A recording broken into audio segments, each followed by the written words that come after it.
जितने भी हमने रूल्स सीखे हैं, जो भी कुछ सीखा है अब तक, सब अप्लाई करेंगे और this will act as a quick recap. आपको फ्री रिसोर्सेज बहुत हेल्प करेंगे, specially for your preparation and daily practice. Conjunctions क्या होते हैं? Connectors, connecting words.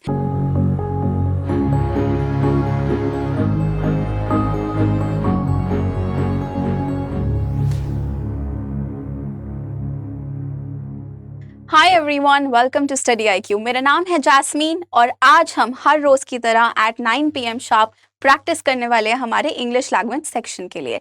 इस वीडियो सीरीज में हम सीख रहे हैं पार्ट्स ऑफ स्पीच। अब तक सीखे गए पार्ट्स ऑफ स्पीच की हम करेंगे अब प्रैक्टिस।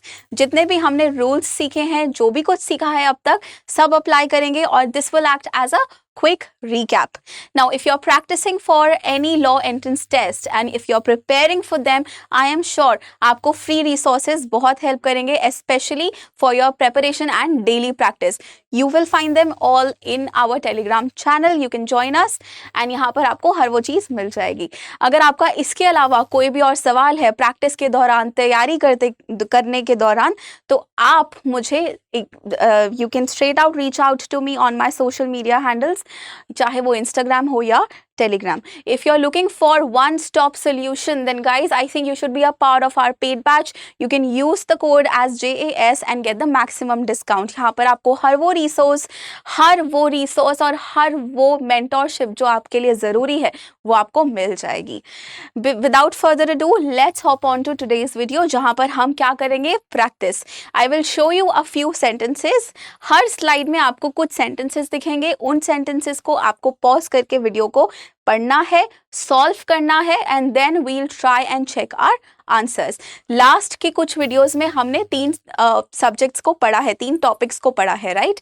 हमने प्रेपोजिशन पढ़े हैं, हमने कंजंक्शन पढ़े हैं और हमने क्या पढ़े हैं? प्रोनाउंस। इन तीनों को हम क्या करेंगे आज? Practice. Now preposition, if you remember, हमने क्या समझा था? preposition क्या होते हैं? words which help us understand the position. noun की जगह में यूज होते हैं, noun का किसी और चीज के साथ relationship हमें बताते हैं। अगर इन basics को आपको सीखना है, go watch those videos as well. It will help you immensely. मैं कुछ options आपको बता रही हूँ। preposition क्या होते हैं? in, into, above, over, सब, beside हो गया, near हो गया, opposite हो गया, ये सब prepositions है। Now remember all of them and try and understand these questions and solve them. Fill in the blank with these words and then we'll answer them together. You have quick 2 minutes, pause this video and we'll come back. All right, let's check our answers. The first sentence, वो क्या बोल रहा है? She placed the book dash the table. She placed the book on the table. The cat jumped dash the fence. The cat jumped over the fence.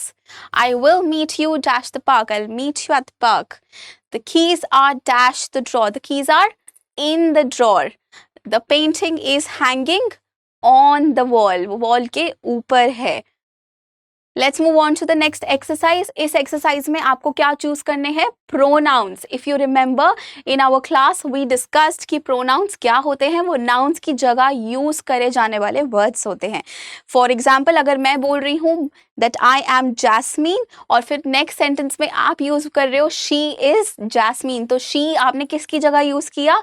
Jasmine की जगह, correct? Then she becomes what? She becomes your pronoun. अभी इसमें बहुत सारे categories हमने समझे थे, I, my, me, mine, myself, you, yours, it, she, he, they, all of that.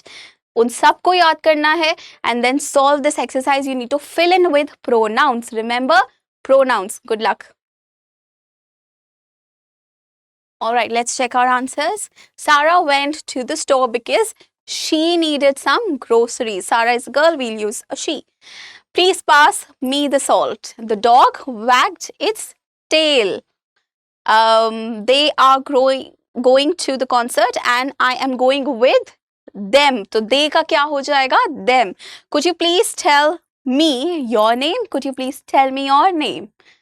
Again, now we are going to do conjunctions. You remember conjunctions क्या होते हैं? Connectors, connecting words, जो दो ideas या दो simple sentences को connect करें और हमारे को उनका relationship समझ में आए, like and, or, but, so, however, moreover, and so on. Use them in the sentence and try and fill it up. Good luck. Alright, this says I want to go to the movie dash I don't have enough money. वो बोल रहा है मुझे movie पे तो जाना है लेकिन मेरे पास पैसे नहीं है. तो यहाँ पर क्या आएगा? But I don't have enough money. He's allergic to peanuts dash he can't eat peanut butter. तो यहाँ पे क्या आएगा? Therefore, he can't eat peanut butter.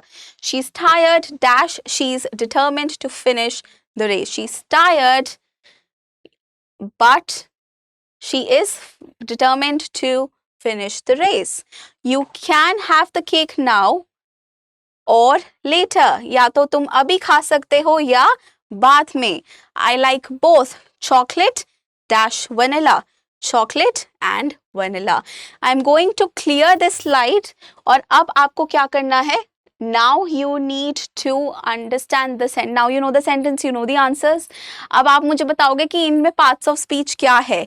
First, ये सारे sentences में कौन से word कौन से part of speech को belong करते हैं, क्योंकि हमने अब तक सारे parts of speech कर लिए हैं, right? So let's do this for the first 3 sentences. Note down in your diaries or the paper that you're using at the moment, and फिर हम साथ में इसको discuss करेंगे. क्या करना है? कौन सा word किस part of speech को belong करता है उसको पहचानना है. Okay, let's start from the first one. I. What is an I? I is a pronoun. Want to go. Go is verb. To the movie. I don't have enough money. और यहाँ पे क्या आया? Conjunction. Money is a noun. He's allergic to peanuts. He is a pronoun. Peanuts is, again, noun. He is a pronoun. Eat is a verb. Peanut butter, noun. ऐसे ही हमने सारे parts of speech अब तक समझ लिए हैं. क्या क्या? Noun, pronoun, verb, adverb, adjective, conjunction और interjection, preposition, all of them. अब हम क्या कर रहे हैं उसकी practice. Now why is this important? आपके लिए ये बहुत important है simply because if you are studying for any law entrance test, English language के basics पता होने बहुत ज़रूरी हैं. So keep practicing, keep watching the series and join us every day at 9 PM ताकि हम साथ में मिलकर English language को crack कर सके. Keep practicing. Till then, keep practicing and I'll see you in the next video. Thank you so much.